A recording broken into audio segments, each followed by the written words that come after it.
जय हिंद, नमस्कार प्यारे दोस्तों। सिक्योर 60 एजुकेशन पर आपका बहुत बहुत स्वागत करता हूं, अभिनंदन करता हूं। जैसा कि आपको पता है कि क्लास नंबर 5 रहेगी प्रेपोजिशन की। आज प्रेपोजिशन की क्लास नंबर 4 तक हमने कर लिया था। और जैसा कि आपको पता है कि पिछले 5-6 दिनों से क्लास नहीं हो रही मेरे हिसाब से तो। और कोई बात नहीं, उसके लिए माफ़ी चाहते हैं। और अभी रेगुलर क्लास रहेगी, ठीक है। कुछ थोड़ी सी समस्या आ गई थी, इसीलिए क्लास नहीं हो पाई। और आज हम फिर से क्लास स्टार्ट करने वाले हैं, ठीक है। तो आइए भी चलते हैं हमारी क्लास नंबर 5 पर, ठीक है। क्लास नंबर 5 का जो फर्स्ट हमारा जो हमने रूल कहाँ तक कर लिए थे, हमने 25-30 के लगभग रूल कर लिए थे, ठीक है। तो आज हम नेक्स्ट रूल पर हम चलेंगे, ठीक है। तो लास्ट हमने जो एग्जाम्पल किया था, he was walking along the road, इस प्रकार से कुछ हमने एग्जाम्पल किए थे, ठीक है। अब चलते हैं हम आगे नेक्स्ट एग्जाम्पल पर, ठीक है। जैसे कि एग्जाम्पल है आपका, रीटा सफर क्या है। मैं ये 31 नंबर रूल मान के चलता हूँ। यदि 31 नंबर रूल पर हम आगे थे, सफरिंग किसी बीमारी से पीड़ित हो, ठीक है, वो वाला। Rita Rita is Rita is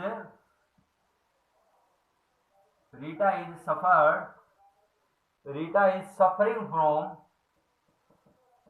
suffering Rita is suffering from कहाँ गया अभी, रीटा सफर।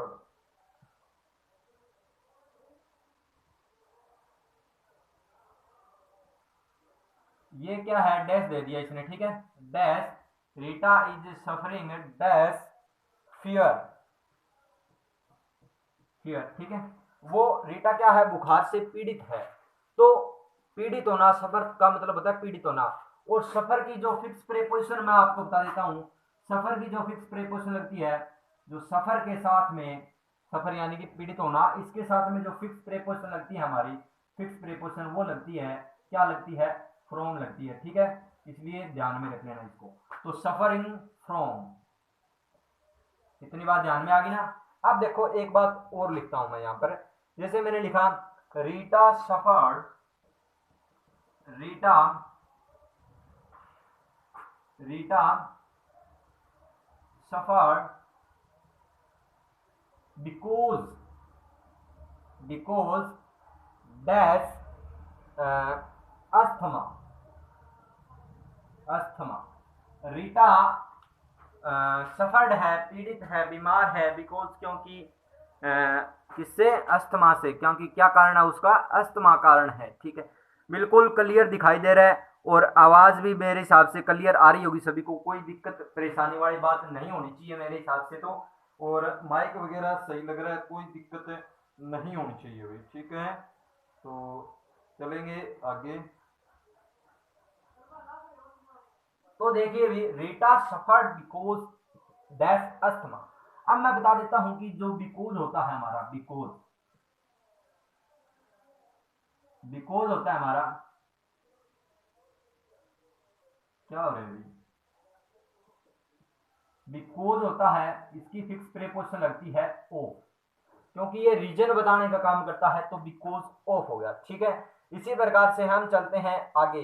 अब आपको ध्यान में रखना है कि सफर जहां पर आपको मिल जाए, तो वहां पर फिक्स प्रेपोजिशन अगर पूछ रहा है, तो फिक्स प्रेपोजिशन आपको क्या लगाना है, सफर के साथ में फ्रॉम लगाना है। और इसी केस में आ जाए आपका बिकॉज अस्थमा, तो बिकॉज ऑफ है अस्थमा, ठीक है। इस प्रकार से हम करके चलेंगे आगे, ठीक है।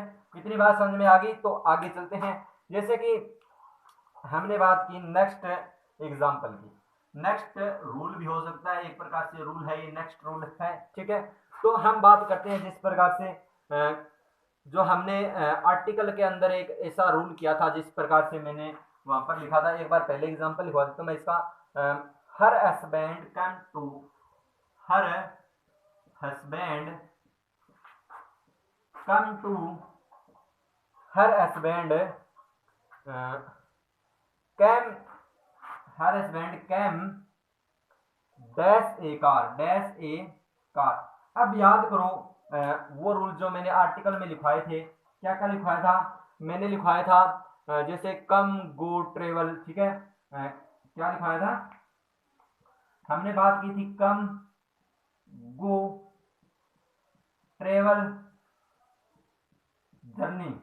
इनके केसेस में हमने बात की थी जब ये यात्रा हो रही हो, किससे हो रही हो, ये यात्रा हो रही हो कार से हो रही हो, किसी व्हीकल से, जीप से हो रही हो, ठीक है, कार, जीप, और भी जिस प्रकार से ट्रक, यानी कि जो बस हो गया, ठीक है, इस प्रकार से जो यात्रा हो रही है आपकी, ठीक है।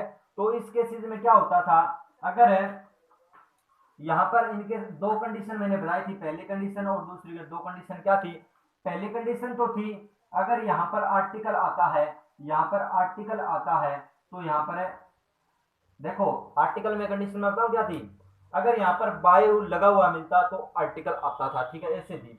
अब यहाँ पर आर्टिकल कब आएगा, जब यहाँ पर बाय लगा हुआ मिलेगा, ठीक है।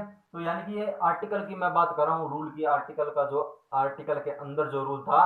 तो इसी प्रकार से अगर यहाँ पर आर्टिकल नहीं है तो यहाँ पर बाय लगता है, ठीक है, इतनी बात ध्यान में आ गई। अब दूसरी कंडीशन मैंने बताई थी, अगर यहाँ पर आर्टिकल होता है तो यहाँ पर प्रेपोजिशन क्या लगती है, इन लगती है। और आर्टिकल के केस में हम क्या करते थे, अगर यहाँ पर इन लगा हुआ है तो आर्टिकल आना चाहिए साउंड के अकॉर्डिंग, ऐसा किया था हमने। और आर्टिकल नहीं है और बाय आ गया, देखो एग्जाम्पल के अंदर आर्टिकल की बात कर रहा हूं मैं, अगर बाय आ गया उस एग्जाम्पल के अंदर तो आर्टिकल नहीं आएगा, ठीक है। तो आइए भी, अब देखो यहाँ पर आर्टिकल आया हुआ है, तो आर्टिकल आया हुआ है, हमको भी पता है एक कार से वो आया है हस्बैंड उसका। तो अब देखिए आए जाए कार से, व्हीकल से, ठीक है, इस प्रकार से। अब हमको प्रेपोजिशन लगाना है, आर्टिकल नहीं होता, आर्टिकल नहीं होता तो यहाँ पर बाय प्रेपोजिशन होती, ठीक है। अब आर्टिकल है, आर्टिकल है तो इन प्रेपोजिशन आएगी, इतनी बात ध्यान में रख लेना, ठीक है। आर्टिकल है हमारे पास में, क्या इतनी बात समझ में आ गई सभी को? कोई दिक्कत परेशानी वाली बात है तो किसी को बता दे भी एक बार।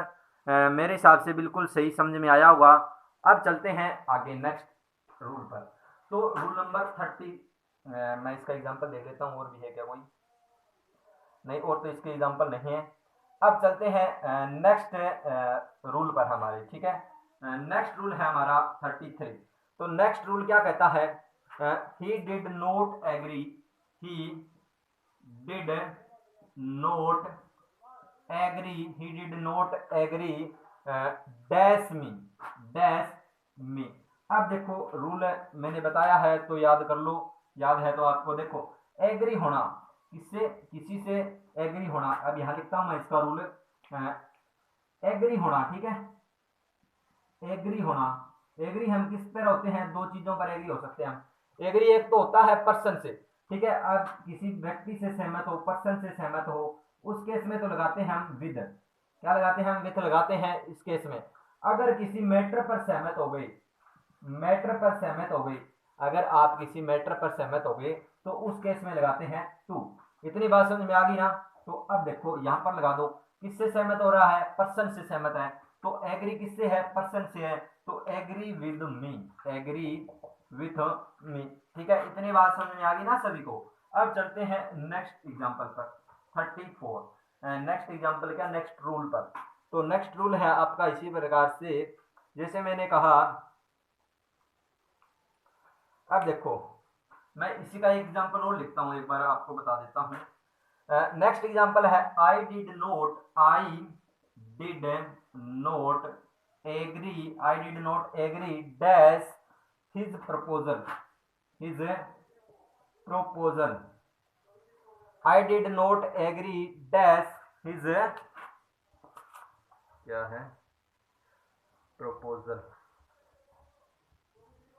ठीक है, ये यहाँ पर वो आएगा, ठीक है, प्रपोजल, यानी कि ये कोई मैटर हो गया, उसका मैटर हो गया, उसके प्रपोजल पर मैं एग्री सहमत नहीं हूँ, तो उसका कोई ये मैटर है, ठीक है, तो ये मैटर है, तो उस केस में क्या लगाएंगे हम, टू लगा देंगे, ठीक है। इतनी बात अगर समझ में आ गई हो तो नेक्स्ट हम एग्जाम्पल पर चलते हैं, नेक्स्ट रूल पर चलते हैं, ठीक है। तो चलिए भी नेक्स्ट एग्जाम्पल पर, हाँ मैं आपको जैसे मैं लिखवा देता हूँ, मैटर के अंदर प्रोपोजल हो गया, ये दिखाई तो दे रहा है ना, एक बार मैं चेक कर लेता हूँ, कभी मैटर वगैरह भाग जाए कहीं, तो मैटर यही है, कोई दिक्कत नहीं है, मैटर के अंदर आ जाए। देखो जैसे मैटर के अंदर प्रोपोजल आ गया हमारा, प्रोपोजल, ठीक है, प्रपोजल आ गया और व्यूज आ गया, ठीक है। इस केस में हम क्या करते हैं, इस केस में हम करते हैं किसका, टू का यूज करते हैं। इतनी बात समझ में आ गई तो आगे चलेंगे। नेक्स्ट एग्जांपल पर हम देखते हैं अब क्या है नेक्स्ट एग्जांपल। शायद फोन्ड वाला करवा दिया था मैंने, ठीक है, फोन्ड ऑफ फिक्स प्रीपोजिशन। तो इसका नेक्स्ट रूल है हमारा 34। तो नेक्स्ट रूल के अंदर रखा है मैंने I know, I know, I know, I know, I know Gita क्या है, is fond of fond dash sweets. मैं जानता हूं कि गीता को शौक है किसका, मिठाइयों का शौक है, मीठे खाने का शौक है। तो जब बात हो फोन की, ठीक है, फोन, फोन एक होता है फोन्डनेस, फोन्डनेस, ठीक है। जब इनकी बात हो रही होती है ना, तो फोन्ड की फिक्स प्रीपोजिशन होती है क्या, ओ। फोन्ड के साथ में फिक्स प्रीपोजिशन लगती है आपकी ओ। और बात करूं फोन्डनेस की, तो इसकी फिक्स प्रीपोजिशन होती है क्या, फोर। क्या इतनी बात समझ में आ रही है। अब देखो यहाँ पर फोन्ड आया हुआ है, तो फोन्ड आया हुआ है तो इस केस में हम क्या लगा देंगे, फिक्स प्रीपोजिशन क्या लगा देंगे, बताओ क्या लगा देंगे, ऑफ लगा देंगे ना। चलो कोई बात नहीं, ऑफ लग जाएगा यहाँ पर, ठीक है। तो यहाँ पर लगा दिया मैंने क्या, ऑफ। आगे ना इतनी बात ध्यान में। अब चलेंगे आगे, नेक्स्ट रूल पर हम चलते हैं, ठीक है। तो नेक्स्ट रूल है आपका किस प्रकार से है वो देखेंगे, ठीक है। अच्छा, जिस प्रकार मैं एक और करवा देता हूं इसका, नीचे तो आएगा नहीं, ऊपर चलते हैं।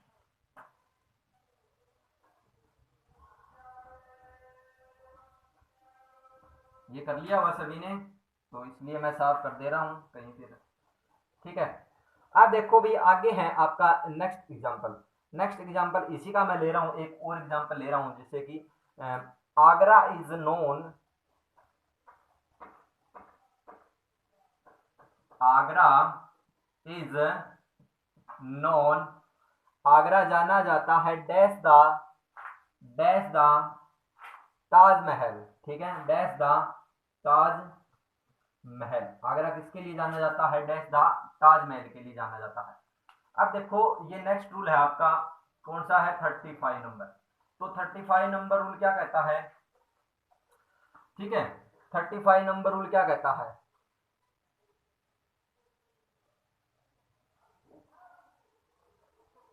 देखो एक तो होता है जानना, एक होता है प्रसिद्ध होना किसी के लिए, ठीक है। तो ये नॉन है, ठीक है, नॉन जो है हमारी वर्ब है, ठीक है। इसके केस में हम दो केसेस बनते हैं इसके अंदर। एक तो बनता है जानना, किसी को जानना या फिर किसी के द्वारा जाना जाना। देखो ताजमहल के लिए जाना जाता है, ताजमहल के लिए जाना जाता है, और आगरा जाना जाता है, ठीक है। और एक प्रसिद्ध है, एक तो होता है जानना, जिसके लिए जाना जाए, मतलब आगरा का हमको पता चलता है कि ताजमहल के लिए जाना जाता है आगरा, ठीक है। इतनी बात समझ में आ रही है। तो इस केस में हम लगाते हैं टू, क्या लगाते हैं, टू लगाते हैं। क्या इतनी बात समझ में आ रही है सभी को। और किसी के लिए प्रसिद्ध हो, तो प्रसिद्ध के केस में इसके लिए लगाते हैं टू, और प्रसिद्ध हो जाए, प्रसिद्ध, प्रसिद्ध है भी कोई चीज किसी के लिए, तो उस केस में हम लगाते हैं, क्या लगाते हैं, उस केस में फोर लगाते हैं। इतनी बात समझ में आ गई। तो आगरा किसके लिए जाना जाता है, ताजमहल के लिए जाना जाता है, ताजमहल के लिए जाना जाता है। तो जानने के केस में क्या मतलब है इसका, यहाँ पर मैं आपको बताऊं तो ताजमहल के लिए जाना जाना पैसिव फॉर्म हो जाएगी, आप यहाँ पर देख रहे हो, किसी के द्वारा किया जाना, ताजमहल के लिए आगरा को जाना जाना, ठीक है। तो ये पैसिव फॉर्म बढ़ जाती है, और इस केस में, पैसिव केसेस में हम क्या लगाते हैं यहाँ पर, बताओ क्या लगाते हैं, प्रीपोजिशन फोर लगा देंगे, ठीक है। इतनी बात समझ में आ रही है ना सभी को, यहाँ पर लगाते हैं हम फोर। तो अब चलते हैं आगे, जैसे कि हमने बात की सी इज डैश, सी इसका दूसरा एग्जांपल है, सी इज डैश नोन, क्या लगा दिया भाई, सी इज नोन डैश मी। अब देखो वह सी इज नोन, वह जानी जाती है किसके लिए, वह मेरे लिए जानी जाती है, मेरे लिए जानी जाती है। तो इस केसेस में हम क्या कर देंगे, तो जाने जाना, मेरे लिए जाने जाना, ठीक है, तो क्या लगा देंगे टू यहां पर। आगे ना इतनी बात समझ के अंदर, ठीक है, दिमाग के अंदर फिट कर लेना इन बातों को। ये फिक्स प्रेपोजिशन होती है, अगर इनमें मार खा जाओगे तो दिक्कत हो जाएगी बहुत बड़ी, ठीक है। अब चलते हैं आगे, जैसे कि कहीं लिखा होता है I know her, I know हर। अब बताओ आई नो हर, मैं उसको जानता हूं, तो मैं उसको जानता हूं, भाई सिंपल सी बात है, यहाँ पर कोई प्रीपोजिशन नहीं लगाना है, ठीक है, यहाँ पर कोई भी प्रीपोजिशन नहीं आती, ठीक है, क्योंकि ये होता है एक्टिव वॉइस में। एक्टिव वॉइस के अंदर मैं उसको जानता हूं, मैं जानता हूं तो बस जानता हूं, प्रीपोजिशन लगाने की कोई जरूरत नहीं है यहाँ पर। किसी के द्वारा जानना, जाना, ताजमहल किसके लिए जाना जाता है, आगरा जाना जाता है ताजमहल के लिए, तो फॉर, ठीक है। इतनी बात समझ में आ जानी चाहिए, मेरे हिसाब से कोई दिक्कत परेशानी वाली बात यहाँ तक नहीं होनी चाहिए। अब देखो बात करते हैं 35 की तरफ चलते हैं। 35 नंबर तो हो गया, और 36 की तरफ चलते हैं।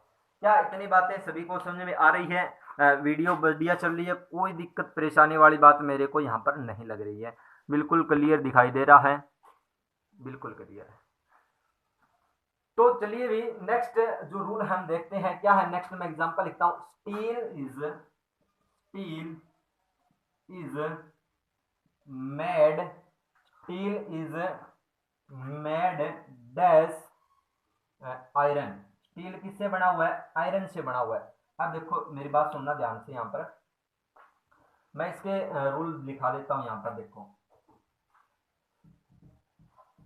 क्या है इसका रूल, क्या कहता है, देख ले एक बार, देख लेते हैं। इसका रूल कहता है, देखो इसका रूल क्या कहता है मैं आपको बताता हूं।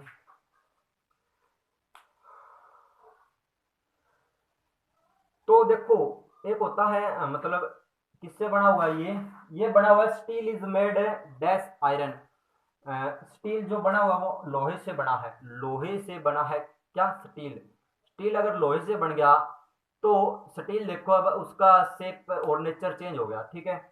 अब यहां पर मेरी बात सुनो, शेप और नेचर का रूल है ये, शेप और नेचर जब दोनों चेंज हो जाए, शेप और नेचर जब दोनों चेंज हो जाए तब लगाना है हमको, दोनों चेंज हो जाए, दोनों चेंज हो जाए तब हम इसके साथ में मेड जहां लगा हुआ है प्लस में फ्रॉम यूज करते हैं, ठीक है। इतनी बात समझ में आ गई सभी को। अगर इतनी बात समझ में आ गई तो एक बार थम्स अप कर दीजिए, भी लाइक शेयर और सब्सक्राइब जरूर कर देना अभी वीडियो को, ठीक है।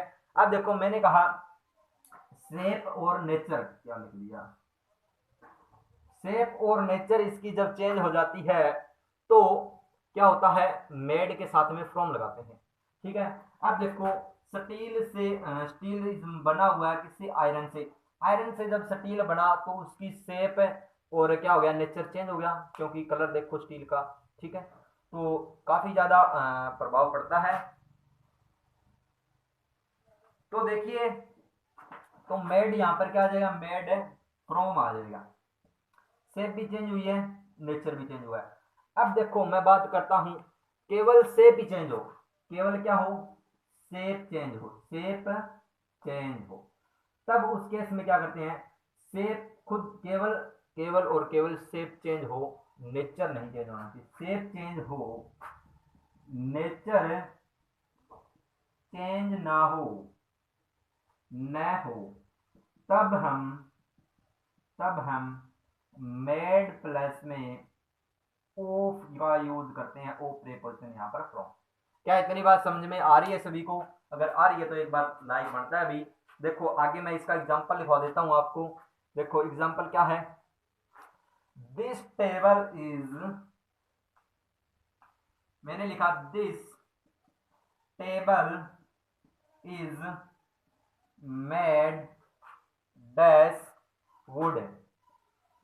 ये क्या है, जो टेबल है किससे बना हुआ है, ये टेबल है किससे बना हुआ है, एक बार देख लेता हूँ कितने की हो गई, 20 मिनट, कोई बात नहीं। दिस टेबल, यह जो टेबल है बना हुआ है किससे, वुड से, लकड़ी से जो मेज बना हुआ है। तो वो अभी भी तो लकड़ी है, केवल शेप चेंज हो गई है। मैंने कहा जब शेप चेंज हो, नेचर चेंज नहीं होना चाहिए, शेप चेंज हो नेचर चेंज नहीं होना चाहिए। तो मेड के साथ में फिक्स प्रीपोजिशन है ओ। इतनी बात समझ में आ गई, क्योंकि अभी भी तो वो लकड़ी है, टेबल टेबल बना है, शेप चेंज हुई है बस, ठीक है। इतनी बात समझ में आ गई। अब जैसे मैंने लिख दिया curd, curd is made, curd is made dash milk. अब देखो क्या है, जो दही है मेड बनाया गया है दूध से, तो दूध से आप दही बनाते हो तो क्या हो जाता है, शेप भी चेंज हो जाती है और नेचर भी चेंज हो जाता है। तो क्या हो जाएगा बताओ आप, यहाँ पर शेप भी चेंज हो गई यहाँ पर है और नेचर भी चेंज हो गया। तो क्या हो गया, अब दही से दूध थोड़ी बना सकते हो आप, ठीक है। तो दूध से क्या है, दूध से तो दही बना सकते हैं, लेकिन दही से दूध वापस नहीं बना सकते, ठीक है। तो ये दही बन गया अब, ठीक है, ये कठोर थोड़ा सा, ठीक है। Curd is made from milk. आगे बात इतनी ध्यान में। अब चलते हैं आगे। जैसे मैंने लिखा नेक्स्ट एग्जाम्पल, नेक्स्ट एग्जाम्पल हम करते हैं नेक्स्ट रूल के साथ में, नेक्स्ट रूल पर आधारित होगा, ठीक है। तो यहाँ पर 36 रूल हो गए हमारे, और अब चलते हैं नेक्स्ट रूल पर। नेक्स्ट रूल क्या कहता है देखेंगे। नेक्स्ट रूल है आपका 43। मैं एग्जाम्पल लिखता हूं, please come to, please come to, please come to me dash 4 PM, 4 PM and 6 PM, 4 PM and 6 PM। Please come to me, क्या कहता है, please come to me dash 4 PM and 6 PM। तो देखिए अब मैं एक यहाँ पर रूल बताता हूँ। रूल क्या है आपका, रूल मैं आपको बता रहा हूँ कि रूल है आपका बिटवीन के साथ में एंड का जो रिलेशन है वो है, ठीक है। और जहां पर क्या हो, देखो टाइम दिया जाए और एंड लगा कर दिया जाए, ठीक है। अब देखो टाइम दिया जाता है, टाइम फिर एंड फिर टाइम, और यहां से आपको डैश दिया जाता है, ठीक है। तो एंड के साथ में इसकी जो रिलेशन बनता है वो बनता है एंड का बिटवीन के साथ, किसके साथ में, बिटवीन के साथ में,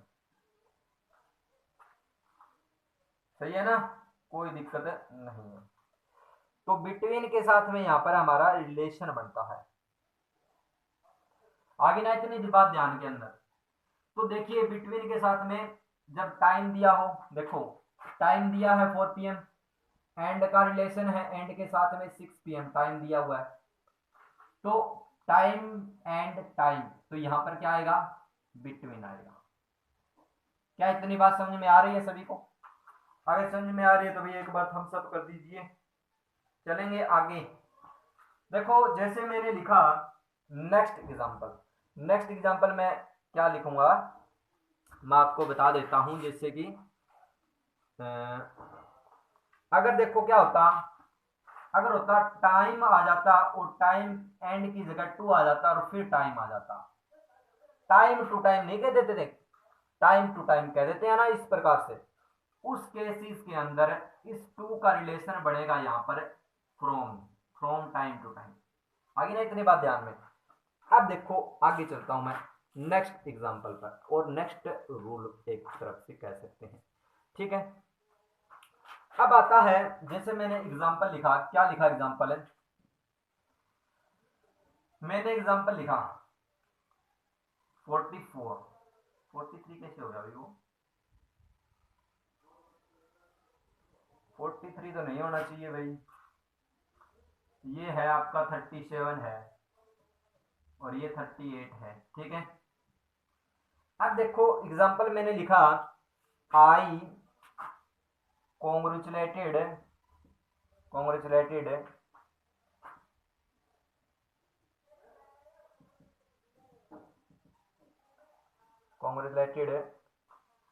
हर डैश हर सक्सेस हर